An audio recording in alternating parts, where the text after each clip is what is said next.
Hey, thank you so much for joining us at our Crosspoint Church podcast. Now, if you're new to our podcast or maybe new to our church in general, we're just a bunch of messed up people who don't have it all together, running after a heavenly leader who loves us and meets us right where we are. We hope this message encourages you, builds your faith, and strengthens your confidence as you continue down this journey of what it means to know and follow Jesus. Enjoy this message. Well, hey, welcome to Crosspoint. We hope that your Thanksgiving weekend looked more like the dinner scenes in that clip that we just watched than the rest of it. My name is Abby, and I'm so excited to be with you today. Let's give a shout out to those who are joining us online from wherever you're tuning in today. So glad that you are here. And we hope that all of you have had a happy Thanksgiving. I don't know about you, but I am ready to turn the page and to enter into this Christmas season. And I'm super excited to start this new series with you today that we're calling Home for Christmas. The whole idea behind this is that there is something about this time of year that has this way of stirring up nostalgia in us, that has us longing to be at home, longing for home. For some of us, it's a longing to go back to what used to be. Maybe at Christmas time, you find yourself reminiscing a lot about what it was like to be at home at Christmas when you were a kid or in some previous phase of your life. For some of us, what we experience at Christmas is a longing for what never has actually been. There's a grief around how home has never been how we hoped or dreamed it could be. The truth is, no matter what our experience has been, there is always a gap between the home that we long for and the home that we have. If you've been around Crosspoint lately, you know that we've been talking about this idea of home quite a bit lately throughout this fall. And we're staying with this theme a little bit longer because the story of the first Christmas actually speaks to this homesickness in us in a really unique way. It addresses not just the longing that we experience, but also the longing that God experiences to be at home with us. And so we're really excited to unpack this over the next few weeks. And, I have to tell you, I think of the whole Christmas season, where we are right now is probably my favorite part of it, this beginning of the Christmas season, because right now we can still kind of be in all of the feels of the anticipation of what Christmas is kind of in our mind, of what we hope it will be. We haven't quite hit the reality of it not meeting our expectations yet, at least not a whole lot. And the reason that SNL video is funny is because it's true. It's because for all of us, there's this disconnect between our ideals of this time of year and the reality of how we experience it. It's never quite what we picture it will be. Maybe you've experienced this when you take your kid to see Santa for the first time. The first time that we took our oldest to see Santa at Christmas at the zoo, I remember being so excited. I was like ready for it to be this beautiful, magical moment. And then, afterwards I got the picture and realized I think I maybe just traumatized my kid. I think I need to start saving up for therapy. That was not quite the way I pictured that going down. Maybe for you this happens when you think about getting or decorating your Christmas tree. You have these ideals of how it will be like this cozy Hallmark moment. But then in reality, the experience feels a little more Griswold. You ever had those kinds of moments? This also happens with the way that we picture the story of the first Christmas. Several years ago, my husband and I were actually Mary and Joseph in a traditional Christmas play. Now, it's a little hard for me to even admit this to you guys because, to be honest, this is like not our normal vibe. This is not something that we would usually do. But that year, I was, working at a church and also happened to be pregnant, expecting a baby due on Christmas Day. And so, as a favor to my friend who was in charge of the event, we tossed on the costumes and learned the lines and did it. So the morning of the event, the alarm went off in our house way earlier than were used to getting up on a Saturday morning. This was still in those pre-kid bliss days where we actually got to sleep in on Saturdays. And so we start rushing around, getting ready, and as we're running out the door, tired, cranky, running late, an argument erupted over spilled coffee in the car.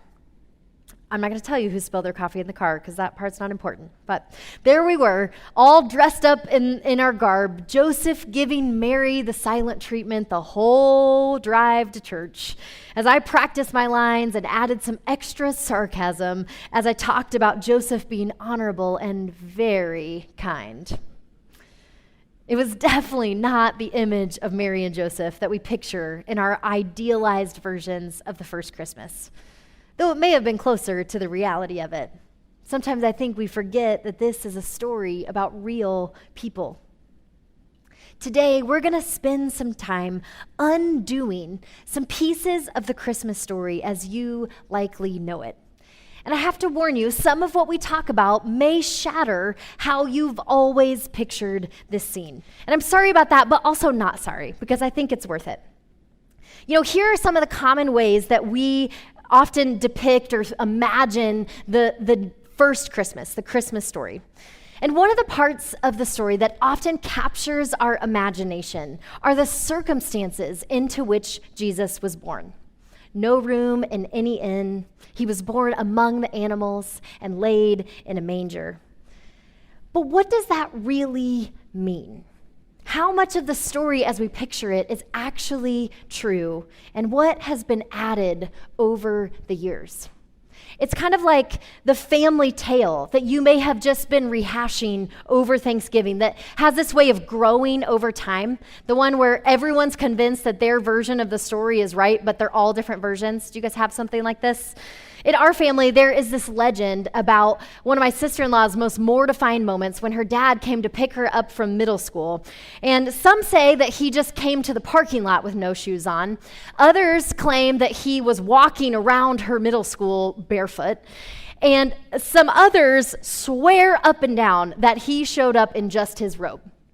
Who's right? We don't really know, but all of them are totally convinced that their version is how that story really went down. Today, we're going to peel back the layers that have been added to our collective imagination of the first Christmas and discover something that we may have been missing all along, that I believe can reveal some profound and practical things for our lives right now, today, regardless of how you're coming in here, regardless of what you think about faith. So let's take a look at Luke 2, the original source of the story. Luke gives us some context, tells us there was this census that was happening.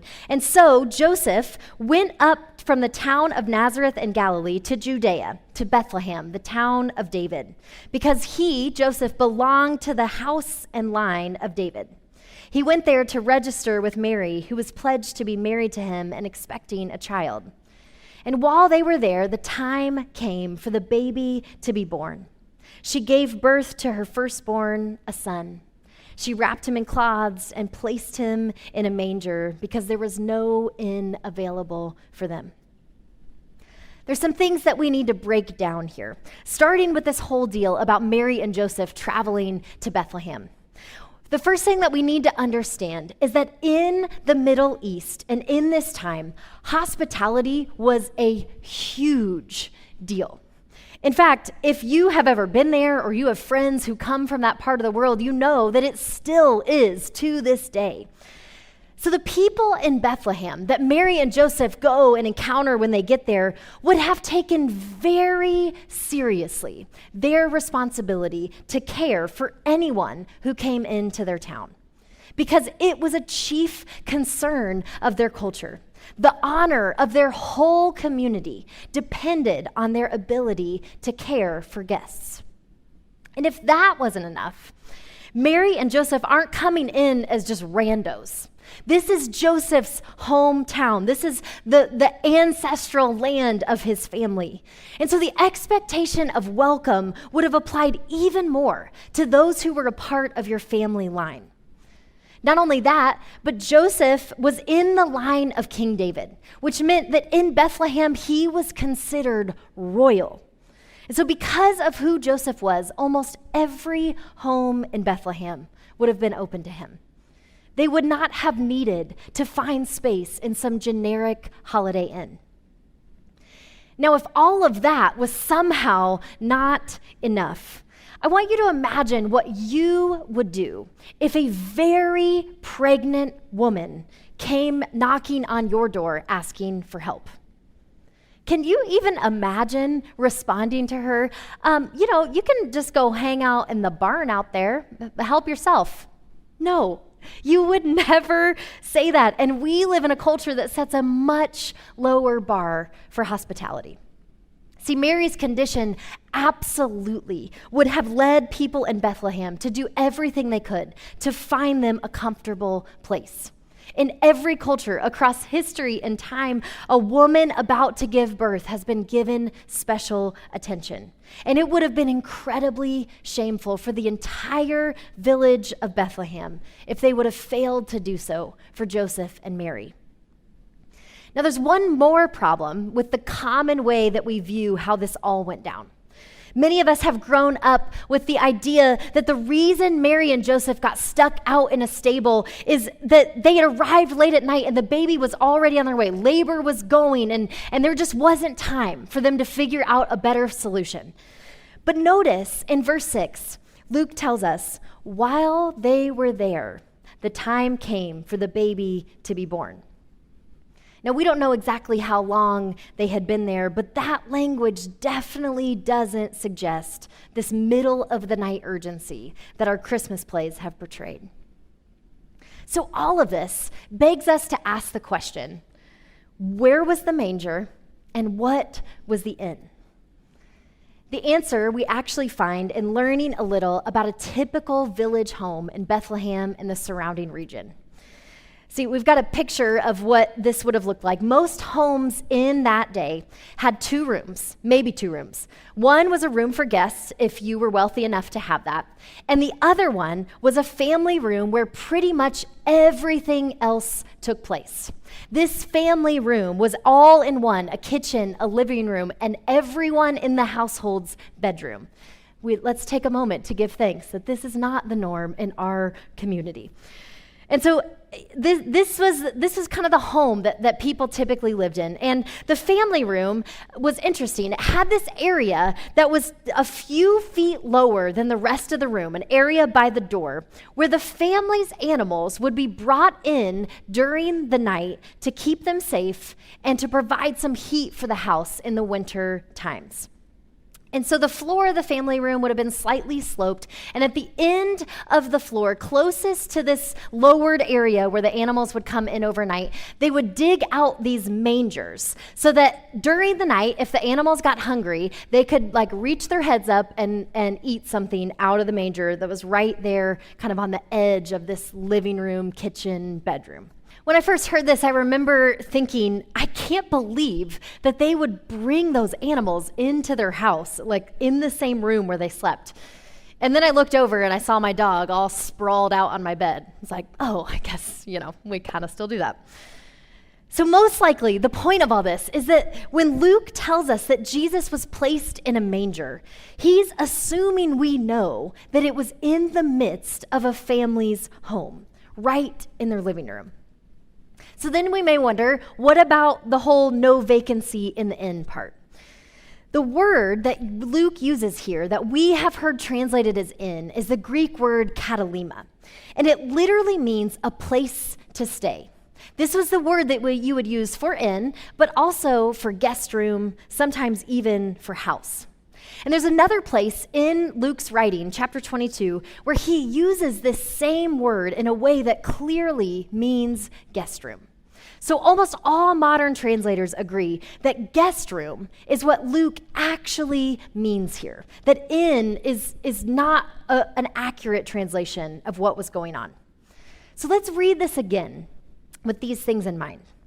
While they were there, the time came for the baby to be born. And she gave birth to her firstborn, a son. She wrapped him in cloths and placed him in a manger because there was no guest room available for them. See, the people that Mary and Joseph encountered in Bethlehem were not heartless. They weren't left outside to fend for themselves. They were welcomed in to a family home. Not a guest room, which was already filled, but directly in to their living room.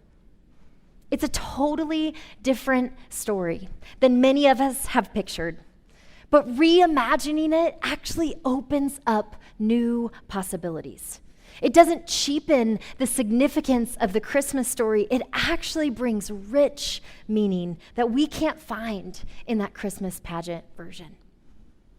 Jesus was born in the most ordinary of circumstances as an example to us that God doesn't need extraordinary circumstances to write a good story in our lives. Jesus shows up right in the midst of our ordinary lives, even in our own homes. It means that the story of Christmas is about a God who comes close, who is with us, an accessible and reachable God, a God who willingly stepped in to the pain and the chaos of this world to make his home among us. Really think about this. Christmas is about the kind of God who chooses suffering in order to be with us, instead of choosing the comfort and perfection of heaven without us. You know, this view of the Christmas story lines up with another version of the origin story of Jesus, though it comes from a totally different perspective. The author of the Gospel of John doesn't give us a single detail about the birth of Jesus. Instead, he introduces Jesus' story in a more poetic way. It seems that John is more concerned about what it meant than about the details of how Jesus was born. And so he begins by explaining that Jesus is the Word, the wisdom of God, present from the creation of the world. He says that Jesus is the source of all light and life. Jesus is not this separate entity, not this afterthought, but Jesus is God, present from the very beginning of time. And then John says, this Word, God, became flesh and lived among us. Another version says it like this: the Word became flesh and blood and moved into the neighborhood. See, just like we saw before, what matters about Jesus' entrance into the world is that in him, God comes close and makes his home among us. John goes on to explain, from his fullness, we have all received grace after grace. And to all who received him, who believed in his name, he gave power to become children of God. In other words, Jesus moved into the neighborhood and made his home among us so that we could find our way home to the family of God. You know, the truth is, no one was asking for God to show up in this way. When Jesus arrived on the scene, people had been desperately waiting for years for a savior who would be a warrior and a ruler, for someone who would upend the political reality of their day, who would come and be king and take charge. But this is not what Jesus does. They didn't get what they wanted, and many were disappointed. But in reality, as some people, like John, like Luke, began to see, they got something far better than what they'd been hoping for. In Jesus, they found a God who was with them, not off in a palace, but right at home among them. Not an out-of-reach ruler, but an accessible and personal Savior. Sometimes when we don't get what we want, it gives us an opportunity to discover what we actually need. And the hope of Christmas, whether it lives up to your wildest dreams or is a total, utter disaster, is that no matter what, God is with you. So what would it look like for you to receive that hope this Christmas season? To dare to believe that the God of the universe really is with you, that Jesus is accessible to you even in the everyday circumstances of your life. You don't need a star or a sign or a crazy encounter to have a story with him. You already have what you need. His presence is with you wherever you go. One way that I think we can position ourselves to receive what God has for us in this season is by taking a cue from some characters that we never knew were a part of this story in the first place. From the family who opened their home to Mary and Joseph, who made space in their lives for Jesus to enter the world. Now, we don't know much about this family. We don't really know hardly anything about them. But we know that when the shepherds came to see Jesus just after his birth, they left praising God for all that they had heard and seen. This is what Luke tells us. One scholar, Kenneth Bailey, suggests that the word all here obviously included the quality of the hospitality that the shepherds witnessed. If on their arrival they found a smelly stable, a frightened young mother, and a desperate Joseph, they would have said, "This is outrageous. This will not do. Come home with us." Within 5 minutes, the shepherds would have moved the little family into their homes because the honor of the entire village would have rested on their shoulders. But that's not what happened. That's not the story that Luke tells us. And we can assume it's because when the shepherds came to meet this sweet baby Jesus, they found him in a home that was providing for all that this young family needed. It seems that the people who opened their home to Mary and Joseph offered the best that they had, and it was enough. They were willing to be interrupted, to move over and make space, to provide for the need that had found its way to their doorstep. And the invitation for us is the same, to offer what we have and trust that it's enough. I wonder what that would look like for you in this Christmas season. Perhaps you're beginning to notice some of the ways that you've been so preoccupied with your own to-do list, with what's right in front of you, that it's keeping you from seeing the needs around you. Maybe you're starting to consider how you can offer what you have to provide a solution for someone else. Maybe you're feeling challenged to rethink how you are making space for other people. Or perhaps your next step is to consider what would it look like for you to prepare yourself for some holy interruptions over the next few weeks. Or maybe for you, a next step would be to give in a way that will perhaps require you to sacrifice some of what is comfortable for you so that you can position yourself to experience God at work in a way that you never have before. I can imagine that this family who opened their doors to Mary and Joseph years later would reminisce back to that knock on the door that led to this unbelievable experience. Every time a baby is born, someone's world is changed. But for this family, because they were open to offering what they had to give, they got to bear witness to the birth of a baby that would change the entire world. They got to see and experience with their own eyes God becoming flesh and blood and moving into the neighborhood. When I think about my own most significant experiences with God, the moments that have changed my life for the better, almost every single one of them have come at times when my posture looks like the posture that we see in this family who opened their home to Mary and Joseph. Those significant moments with God have almost always come when I've been willing to give, willing to make space, open to offering what I have to meet a need for someone else. So if you're in a place today where you have been longing for an experience of closeness with God, then I cannot encourage you enough to try this. Try taking a step to offer what you have. So many of you are already doing this in incredible ways that inspire me week after week.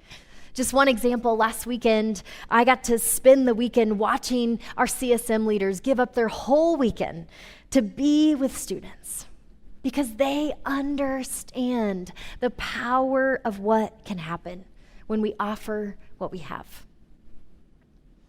Offer what you have and trust that it's enough. See, there's another side too to this invitation that some of us might need to lean into so that we can receive the hope that God has for us specifically in this season. For me, throughout the Journey Home experience this fall, one theme that kept coming up over and over again in our small group conversations and in my guide reflections was all revolving around this desire for control. I found myself realizing how in big ways and small, I really struggle to release control, to surrender my grip. And so I've been working on identifying the line between what is mine to own and what I need to hold more open-handedly. Maybe like me, there are some areas in your life right now that God is asking you to release, to offer your best, but then trust that it's enough. Not to let go of completely, not to drop, not to disengage, but to offer what you can and then trust Him with the rest of it.